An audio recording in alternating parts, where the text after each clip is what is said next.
Welcome to another episode of the Hammer Down Sales and Productivity Podcast, where we're going to make you productive and not busy, addressing the needs of business owners and planting the seed for a secure future.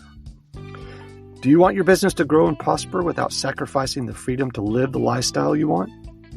Do you want to build a company that you can cash out and sell one day so you can retire comfortably or go after the next big idea?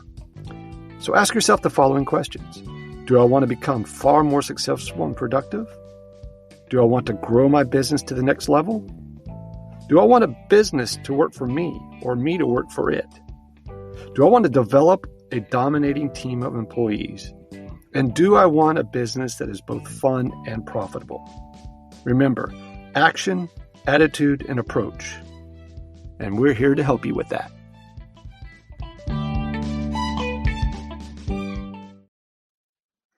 Hey everybody, it's Wayne Weathersby on the Productive, Not Busy podcast. Hope everybody's doing well.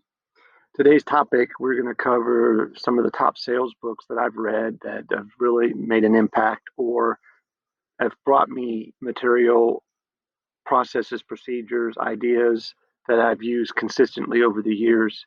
And I was kind of going back, trying to figure out where I got some of the stuff that has evolved in my career and my path, and especially in coaching. And so I started going through my library, and it's funny that these books have the most wear and tear on them. It's kind of a neat situation that I've gone back and I've got Post-it notes and bookmarks and napkins stuck in certain parts of all these books. So I just wanted to share them with you. If you're looking for something, to boost your mental state, there, they say that successful people, the most successful people in the world, read up to 60 books a year. I don't read 60. I'm to about 3 a month. So it's an ambitious plan to read 60. But if you want to get better at what you do, anything that you can put in your brain and then put into motion is a great idea. The first book I want to talk about is a book by Malcolm Gladwell called The Outliers, The Story of Success. There's a story that is usually told about, extremely successful people, story that focuses on intelligence and ambition most of the time. In Outliers, Malcolm Gladwell argues that the true story of success can be very different. And if you want to understand how some people thrive, then we should spend more time looking around them, such as their families, where they're born, sometimes even their birth date. The story of success is more complex and a lot more interesting than it initially appears before you read this book. Outliers explains that like the Beatles and Bill Gates and what they have in common, the extraordinary success of Asian people in math, and the hidden advantages of star athletes, and why basically all New York lawyers have the same resume. And it's the reason that you've never heard of the world's smartest man, all in terms of generation, family, culture, and class. It matters what year you were born. If you want to be a Silicon billionaire, for example, Gladwell in this book argues, and it matters, where you were born. If you want to be a successful pilot, even the lies of outliers, those people whose achievements fall outside the normal experience. He follows a peculiar and unexpected logic in this book, and it's making the logic plain. Gladwell does a really good job and presents a fascinating and provocative blueprint for human potential. So I would definitely check out Outliers by Malcolm Gladwell. The second book is a small book that someone gave me when I was in the car business. And it's about how passion in your work and life can turn ordinary into extraordinary. It's called The Fred Factor. It's a book written by Mark Sanborn. And in this book, The Fred Factor, Mark Sanborn recounts the true story of a guy named Fred, the mail carrier who passionately loves his job and who genuinely cares about people he serves. Because of that, he is constantly going the extra mile and handling mail, and sometimes watching over houses for people while they're gone, treating everyone he meets as a friend. Where others might see delivering mail as monotonous and drudgery, Fred sees an opportunity to make a difference in the world of the people that he serves. We've all encountered people like Fred. In The Fred Factor, Mark Sanborn illuminates the simple steps each of us can take on a daily basis to transform our lives from ordinary into extraordinary. Sanborn, through his stories about Fred and others like him, reveal the four basic principles that will help you bring like fresh and creative um, times to your life and work, and how to make a real difference every day to become more successful by building a strong relationships, how to create real value for others without spending a penny, and how to constantly reinvent yourself. That is The Fred Factor by Mark Sanborn. Now, the next book I want to cover is David J. Schwartz's book, The Magic of Thinking Big. Acquire the secrets of success, achieve everything you've always wanted, and personal property, financial security, all the above. Um, it's a very interesting read. Um, Millions of people throughout the world, have improved their lives using this book. Uh, David Schwartz has been long regarded as one of the foremost experts on motivation. He will help you sell better, manage better, earn more money, and most important of all, find greater happiness and peace of mind. In The Magic of Thinking Big, he gives you useful methods, not empty promises. Um, Dr. Schwartz presents a careful design program for getting the most out of your job, your marriage, and your family and your community. He proves that you don't need to be intellectual or have an innate talent to gain great success. But you do need to learn and understand the habit of thinking and behaving in ways that will get you there. And the book lays it out very simple. How to believe you can succeed and you will. Cure yourself of fear of failure. Think and dream creatively. You are what you think you are. Make your attitudes your allies. Learn how to think positively. Turn defeat into victory and use goals to help you grow. And last, think like a leader. I highly recommend that book. I've read it several times. It's in paperback in my copy and it is wore out, so I've used it quite a bit. The Magic of Thinking Big by David Schwartz. Another one that was given to me by one of my coaching compadres is a book called Hope is Not a Strategy by Rick Page. It's the 6 keys to winning the complex sale if you're a salesman. Um, it talks about how to be world class in sales and consulting and consistently landing newer and bigger clients with huge contracts. Even the fast changing, risk laden economy that we're in right now, these principles always work. The world's leading authority in business to business selling is about, here's to show you how to do things his way and how you can break things down into simple chunks that make things a lot easier for you.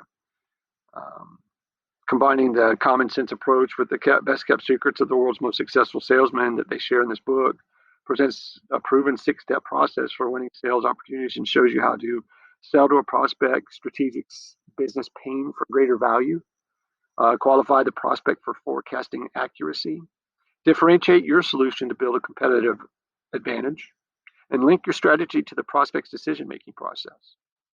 Sell to power by finding the key to a buyer's politics, and then communicate your strategy through your team. Great book, Hope is Not a Strategy by Rick Page. And last but not least, one of my mentors. I've worked with this guy for 25 plus years. He's always been in or around everything that I've done, and that is the 10X rule by Grant Cardone. Like Grant says, extreme success by definition lies beyond the realm of any normal action, right? If you want to achieve extreme success, you can't just operate like everybody else and settle for mediocrity. You need to remove luck and chance from your business equation and lock into just massive action. So in the 10X rule, it shows you how. Success is, like Grant says, your duty and your obligation and responsibility. And the book will give you step-by-step guidance on how to achieve the phenomenal success. So the 10X rule, you'll learn to establish the amount of effort needed to guarantee success and ensure you can continue to operating at high levels through any economy.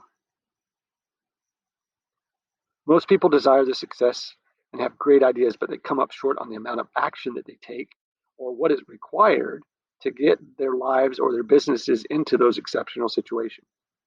4 degrees of action exist. And in order to achieve your dreams, you must learn to operate at the 4th degree of action, which is massive action. The 10X rule will dissolve fears, increase your belief in yourself, eliminate procrastination, and provide you with an overwhelming sense of purpose. The 10X rule compels you to separate yourself from everyone else in your market. And if you do that, nothing can stop you.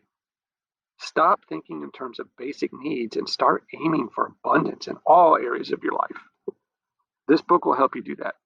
The 10X rule will guide you toward the frame of mind that all successful people share. Aim 10 times higher than you are right now. And if you come up short, you'll find yourself further along. And if you've maintained your life's current situation, you'll be way ahead. So in the 10X rule, it teaches you how to reach goals that you previously thought were totally impossible. Correctly set goals and guarantee their achievement. Create unprecedented levels of happiness and satisfaction in every area of your life. Use fear as a fuel to move yourself and your business and your team into action. Get everything you want and never have to settle for anything. And then how to absolutely dominate and obliterate your competition and become a role model for success. This book is a must-have. I listen to it on a daily basis on Audible. I have a hardback copy right by my bed, and it's the first thing that I pick up in the morning with my glass of water, and I sit and I read a chapter every single solitary morning when I get up. So if you want to take yourself to the next level, I would say find yourself these 5 books or 5 books to get yourself motivated.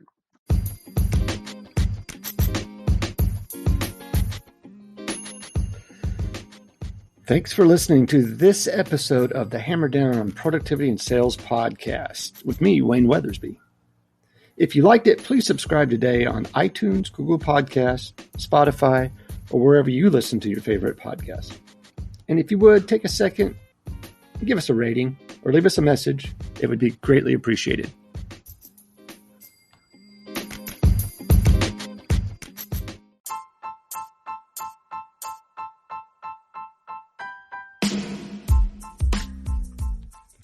Welcome to another episode of the Hammer Down Sales and Productivity Podcast, where my mission is to help you achieve more success, more clients, a better mindset, and to create that killer mentality that will take you and your business to extraordinary levels.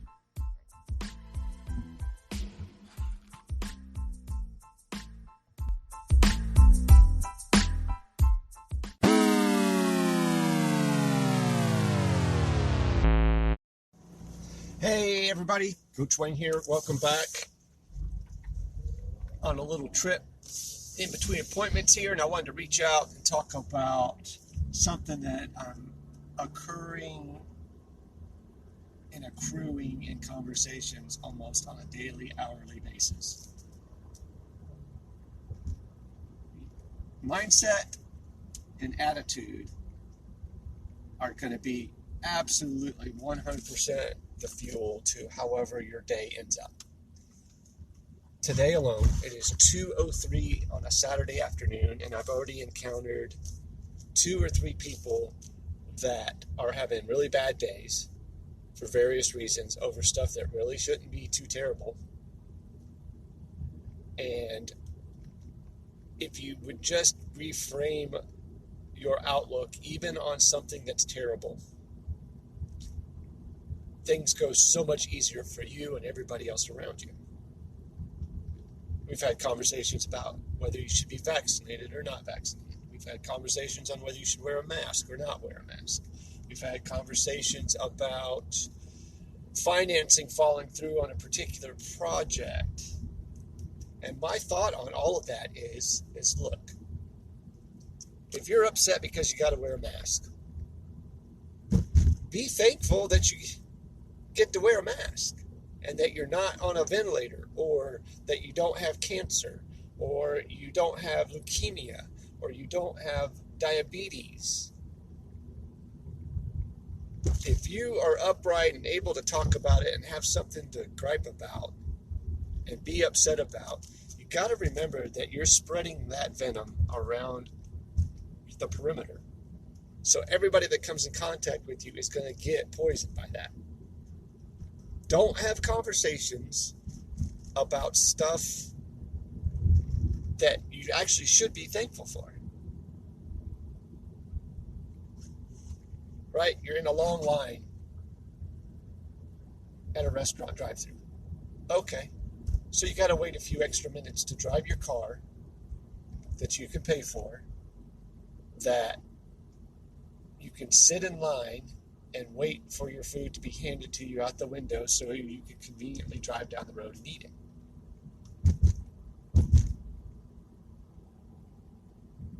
Don't have conversations with young people who really need to form their own opinions on stuff.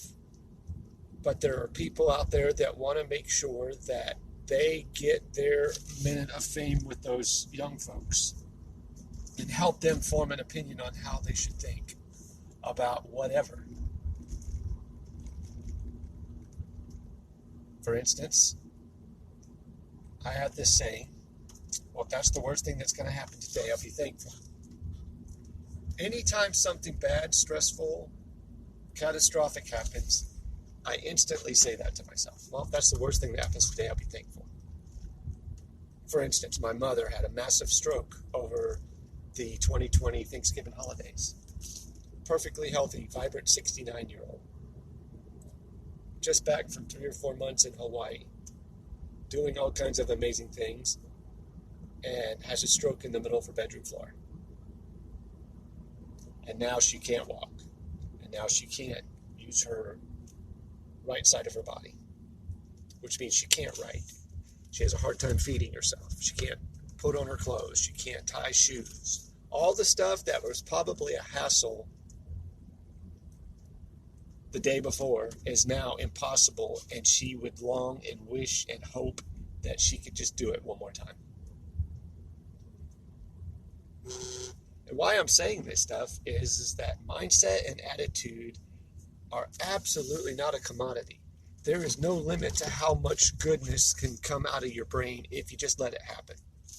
Let the bad stuff be the fuel for positivity.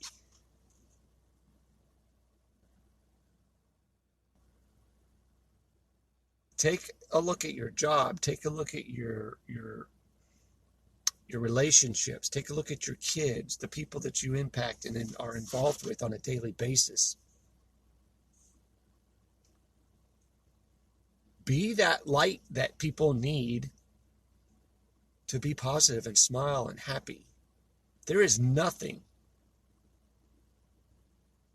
up to the limit of somebody dying that is bad enough to be ugly, upset, and nasty, and make sure that you make everybody around you just as upset, mad, and nasty as you are about the situation.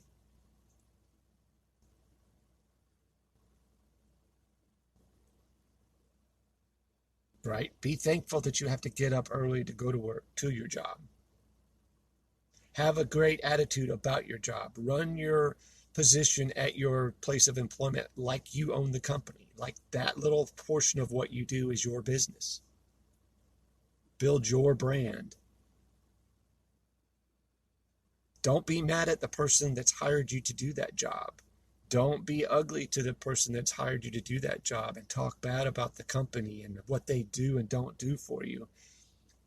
They're the ones that took the risk and got out there and created a space for you to have a job. I see that a lot. A lot of people when I interview employees of companies, there's a lot of negativity. And rightfully so. Maybe the person that runs the company or owns the company is not the best person to work for in the world. But that's okay because you have a choice to do it somewhere else or start your own gig. I'm a firm believer in positive thinking. And finding the positive in every situation will help lighten the load. Is it going to turn out perfect every time? Is it going to make things better? It'll make things easier to deal with. Right? I was listening to people that have been blessed with success, and listen to how, if you look at it from their standpoint, there was an actor who was pretty much an unknown and had a movie open up on a Friday.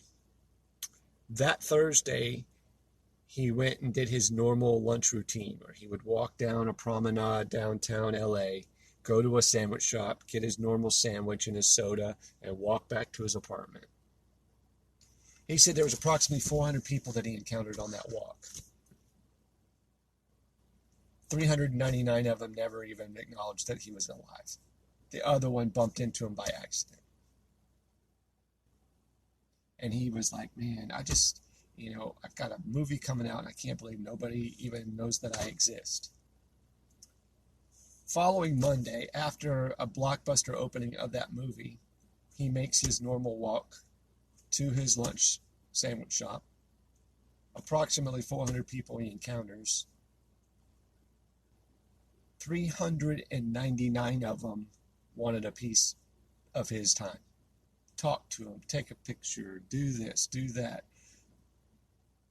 The one that didn't pay attention he was saying that it was a blind person. I don't know if that was a joke or not, but people were asking him questions about stuff that really no one had ever asked him about before. And he had to take a moment, and it was so overwhelming that he actually had to go somewhere and to get away from it to figure out how to adjust. And how he handled it was with positivity. You hear people going, gosh, I can't even walk outside my house without somebody bothering me, or I can't go to the grocery store, or I can't do this. Well, you can control that. Be careful what you wish for. See, in my coaching business, I coach a segment called Killer Conversations in Building Your Brand. And it's about obscurity is a lonely place, especially when you're in business. You want to own a business and you want to have people come and participate in your business and help you become successful. But if nobody knows who you are, you're going to fail. The more people, the more omnipresent that you are with a positive attitude is going to attract people.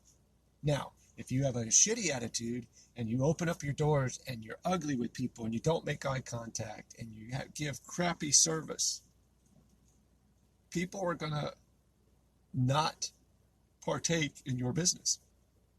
They are not going to be ambassadors. But if you surround yourself with like-minded people that are positive, that are there and running it like it's their business and their money, sky's the limit, because people are going to tell other people that that's where they need to be. And that's where they're going to need to go to be in a place that makes them feel good. If you own a restaurant, the problem you're solving for people is they're hungry and they want good food and a good experience. Well, the better job you do of solving that problem for them, you're going to be able to charge a premium. If you have crappy service with bad attitudes, you're not going to be able to give your food away. Take driving down the road, for instance. I ride with people that have ridiculous amounts of road rage. I don't know how people go through life feeling like that. Everybody's an idiot. Everybody's an asshole. Everybody's a moron. Everybody's out for a Sunday drive. Everybody but them. And this particular person I'm talking about got rear-ended at a red light one time. And he told me about it and wanted me just to be as mad and spitting fire as he was. And he didn't talk to me for a while because I said, well, let me ask you this. Were you running a little bit behind? Were you a little stressed when you were on the road? Nope, I was minding my own business. I had just told him, look, if you had left 3 minutes earlier, you wouldn't have got hit at the red light. That's the way I look at it. It's my fault for being in that spot. Take ownership of the bad stuff. Take ownership of the hard stuff. Take ownership of being the light that when you walk in the room, are you going to be the person that everybody freaking freaks out and wants to get away from? Or do you want the person that can be engaging and walk up to any person and bring a little happiness, light, and confidence, and mindset, and attitude, and all that stuff that goes along with it, and they're a better person because they came in contact with you. It's easy. I wake up every morning, put my feet on the floor, drink 8 ounces of water, and the very first words out of my mouth out loud, I say, it's going to be a great day. I know people that get up and go, oh God, what's going to happen today? Oh God, I don't want to go to work because, oh God, I don't want to do this. I had a conversation with a young lady the other day. She was super stressed because she had to get up early and get her 2 perfectly beautiful, healthy little babies up and get them to school on time. And I was like, why is that stressful? Well, they don't do this and they don't do that. Well, when they're young folks, they're not ready to be on time. They're not ready. They don't know. All they know is what you tell them. And what you're telling them is because of you, we're late. Because of you, we don't have time to eat. Because of you. And that is a terrible mapping message to give a young person.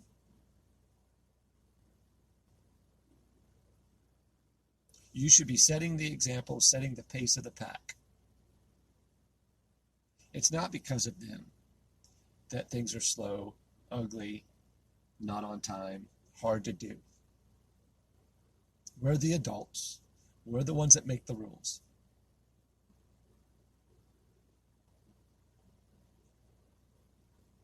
Just take a step back and look and make sure that you're leaving good footprints for people to follow. Take the time to be positive. There's enough negativity. There's enough ugliness. It's the vaccinated versus the unvaccinated, the Republicans versus the Democrats. That's a scary thought, because when you start thinking about it, say we're all in a boat together and the boat starts going down. That isn't going to be people helping people.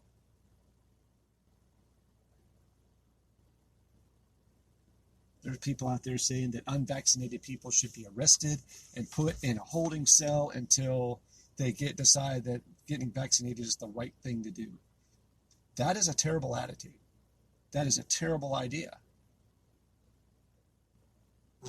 And this isn't a political statement on my part. My part is this. The positive view on the world today, whether it be in business, in relationships, in money, whatever, is that not a single solitary person controls what goes on inside of my mind, from my body, inside my household, with my offspring.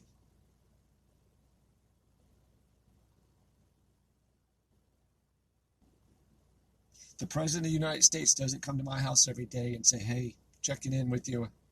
Are you doing this, this, this, and this? I can choose to get up. I can choose to be happy. I can choose to have a great attitude. I can choose to eat healthy. I can choose to exercise. I can choose what kind of job I want to do. I can choose what kind of effort I put behind it. I can choose what kind of people are in my circle. I can choose what kind of car I drive.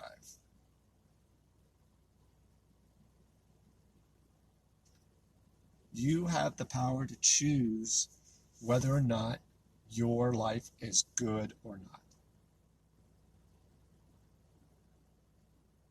Wake up with a terminal illness. See how much control you have over that.